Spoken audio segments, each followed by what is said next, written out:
दोस्तों कहानी शुरू होती है और हम देखते हैं एलिस नाम की एक सिंगल मदर को, जो कि एक मैगजीन में राइटर का काम करती थी। आगे जब एलिस किसी काम से दूसरे शहर जा रही थी, तभी उसकी पास वाली सीट पर बिली नाम का एक लड़का आकर बैठ जाता है। तभी बिली एलिस को देखता है और पहली ही नजर में उससे प्यार कर बैठता है, लेकिन एलिस उस पर ध्यान नहीं देती और सोचती है कि इसकी उम्र के सभी लड़कों का यही हाल है, कहीं कोई सुंदर लड़की देखी नहीं कि उससे प्यार कर बैठते हैं। आगे जब हवाई जहाज में टर्बुलेंस आती है तो डर के मारे एलिस बिली का हाथ पकड़ लेती है। अब ये देखकर बिली बहुत ज्यादा एक्साइटेड हो जाता है और सोचने लगता है कि अब तो ये भी मेरे से सच्चा वाला प्यार करती है। थोड़ी देर बाद हवाई जहाज भी लैंड हो जाता है और फिर जब एलिस अपनी सीट से उठकर जाने लगती है तो वो अपना पेन ड्राइव वहीं पर भूल जाती है, जो देखते ही बिली उसे वो लौटाने के लिए उसके पीछे भागता है, लेकिन तब तक एलिस अपनी बहन के साथ वहाँ से जा चुकी थी। आगे कार में उसकी बहन उसे कहती है कि मैंने तेरे लिए एक डॉक्टर लड़का देखा है जो तुझे भी बहुत पसंद आएगा, लेकिन एलिस उसे कहती है कि नहीं, मुझे उससे नहीं मिलना। फिर अगले दिन वो अपने ऑफिस पहुँचती है, जहाँ पर उसका बॉस उसे कहता है कि आजकल तुम क्या लिख रही हो, दिन ब दिन तुम्हारे आर्टिकल बिल्कुल घटिया होते जा रहे हैं। तुमको पता है इसका क्या रीजन है? कि तुम सिर्फ अपना सेम रूटीन फॉलो कर रही हो और कुछ भी नया ट्राई नहीं कर रही, और जब तक तुम कुछ नया ट्राई नहीं करोगी तब तक तुम कुछ नया लिख भी नहीं सकती।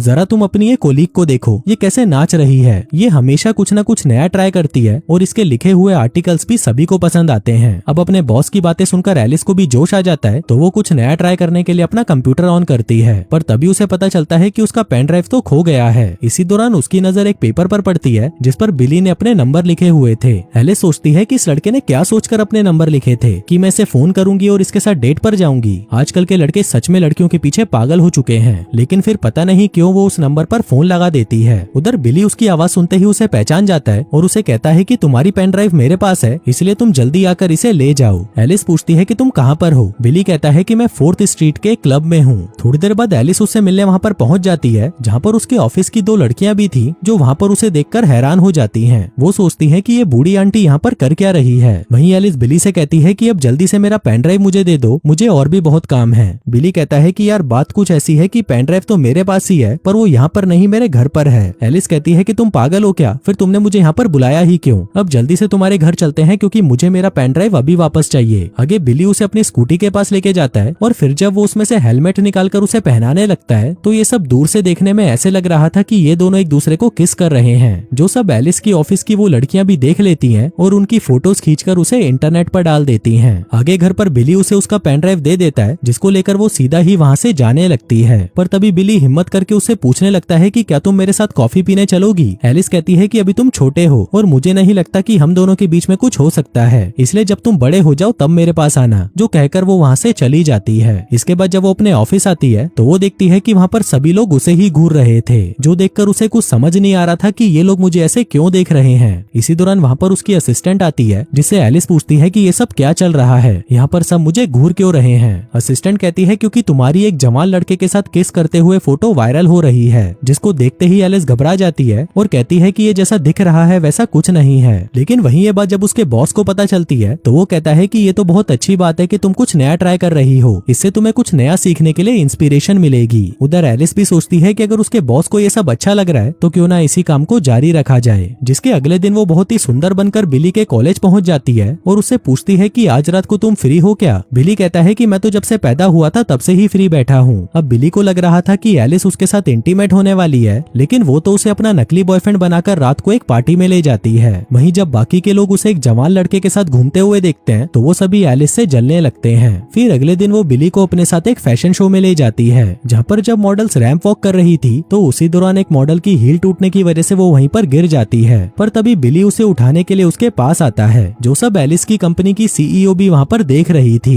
फिर फैशन शो के बाद वहाँ पर एक पार्टी होती है, जहाँ पर एलिस बिली के साथ चिपक चिपक कर डांस कर रही थी और वहीं ये सब उसका बॉस भी देख रहा था। दरअसल एलिस ये सब अपने बॉस को दिखाने के लिए कर रही थी, ताकि उसके बॉस को लगता रहे कि वो कुछ नया ट्राई कर रही है। आगे पार्टी के बाद बिली उसे उसके घर छोड़ने जाता है, जहाँ पर जाने से पहले वो उसे किस करने की कोशिश करता है, लेकिन एलिस उसे ऐसा करने नहीं देती और वहाँ से अपने घर चली जाती है। लेकिन फिर थोड़ी देर बाद बिली उसका दरवाजा खटखटाता है और एलिस जैसे ही दरवाजा खोलती है तो बिली तुरंत उसे पकड़कर किस करने लग जाता है। अब क्योंकि एलिस को भी इसमें मजा आने लगा था तो वो दोनों वहीं पर इंटीमेट हो जाते हैं और तब तक इंटीमेट होते रहते हैं जब तक सुबह नहीं हो जाती। फिर सुबह होते ही एलिस को खुद पर गुस्सा आने लगता है कि वो अपने से छोटी उम्र के लड़के के साथ इंटीमेट हो गई, पर क्योंकि रात को उसे बहुत मजा आया था तो वो इस बात पर ज्यादा ध्यान नहीं देती, जिसके बाद वो दोनों एक साथ ज्यादा से ज्यादा टाइम बिताने लगते हैं। इस दौरान एलिस बिली के साथ कई बार इंटीमेट भी होती है और ये सिलसिला काफी दिनों तक चलता रहता है। फिर एक दिन ऐसे ही जब वो शीशे में खुद को देख रही थी तो वो सोचने लगती है कि 4-5 सालों बाद तो मैं बूढ़ी हो जाऊंगी, लेकिन बिली तो तब भी जवान ही रहेगा। लेकिन सोचने वाली ये बात है कि जब मैं बूढ़ी हो जाऊंगी तब भी बिली मुझसे उतना ही प्यार करेगा जितना वो आज करता है। मुझे तो नहीं लगता कि वो करेगा। इसलिए अगले ही दिन वो बिली से मिलकर उसे ब्रेकअप कर लेती है। वो कहती है कि देखो बिली, ये सब मौज मस्ती 1-2 सालों तक तो चल सकती है, लेकिन जिस दिन तुम्हें मुझसे भी कोई सुंदर मिल गई तो तुम मुझे छोड़कर चले जाओगे। अब ये सुनकर बिली निराश हो जाता है क्योंकि वो तो सिर्फ उसी से ही प्यार करता था।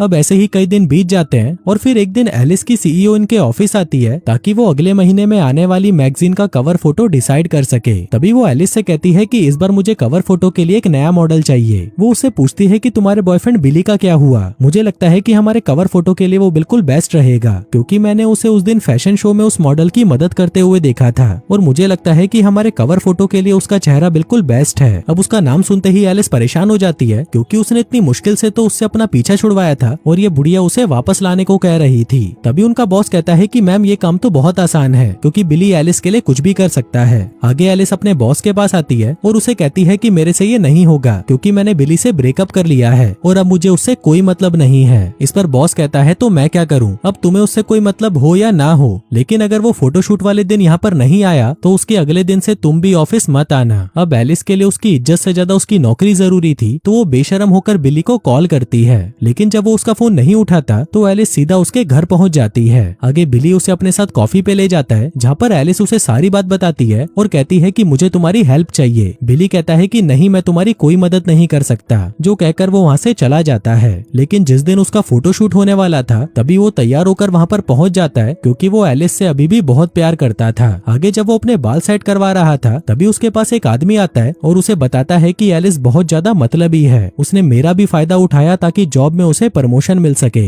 अब ये सुनकर बिली को गुस्सा आने लगता है और वो तैयार होकर फोटोशूट पर पहुंचता है, लेकिन उसके उदास चेहरे को देखकर कैमरे वाली कहती है कि तुम थोड़ा मुस्कुरा भी लो। बिली कहता है कि तुम फालतू मत बोलो और तुम्हें जो काम दिया है वो करो। अब ये सुनकर उस लड़की को गुस्सा आ जाता है और वो कहती है कि मैं तो इस गधे की फोटो नहीं खींचूंगी। तभी बिली भी भड़क जाता है और कहता है कि मैं तो यहाँ से जा रहा हूँ, जो कहकर वो सब कुछ ऐसे ही छोड़कर वहाँ से जाने लगता है। तभी एलिस उसको रोकने के लिए उसके पीछे आती है, पर तभी बिली उसे कहता है कि तुम धोखेबाज हो, तुमने मेरे साथ प्यार का नाटक किया और जब तुम्हारा काम निकल गया तो तुमने मुझे किसी आवारा कुत्ते की तरह सड़क पर छोड़ दिया। वहीं ये सब बातें वहाँ पर खड़े सभी लोग भी सुन रहे थे। आगे उसका बॉस एलिस के पास आकर कहता है कि तुमने इस बेचारे का फायदा उठाया, जो कहकर वो उसे काम से निकाल देता है। आगे कुछ दिन बीत जाते हैं और हम एलिस को देखते हैं जो अब पूरी तरह अकेली पड़ चुकी थी। इसी दौरान उसे एहसास होने लगता है कि उसने बिली के साथ सही नहीं किया। उसे लगता है कि उन दोनों के बीच में जो कुछ भी था शायद वो सच्चा वाला प्यार था जिसे वो कभी भी समझ नहीं पाई। अब वो अपने प्यार को ऐसे ही जाने नहीं देना चाहती थी, इसलिए वो भागकर उसके कॉलेज आ जाती है और फिर पूरी क्लास के सामने बिली को प्रपोज कर देती है। वहीं बिली जो एलिस से अभी भी प्यार करता था वो ये सुनते ही एलिस के पास दौड़ा चला आता है, जिसके बाद वो दोनों एक दूसरे को किस करते हैं। और दोस्तों इसी के साथ ही ये कहानी यहीं खत्म हो जाती है।